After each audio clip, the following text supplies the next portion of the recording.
but really now looking back, we're like, oh, it's just the seeds of capitalism, like really teaching you to be joyful in it. You know what I mean? Like, it's hard now when we've really been dissecting his legacy, but living in it, it really did feel like things were going to change. Like it felt like the election of a black president meant that we were going through a larger cultural shift, and we were, just like backwards, but we were having all the aesthetics of progress really at the forefront.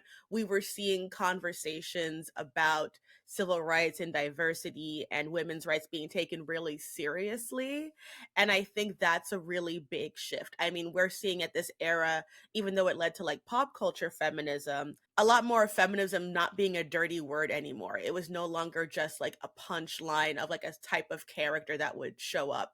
Like people like Beyonce were making um music that really spoke to this idea that feminism could be sexy, could be inclusive. And, we were seeing the beginning of streaming services like Netflix, but also the kinds of stories that they were telling.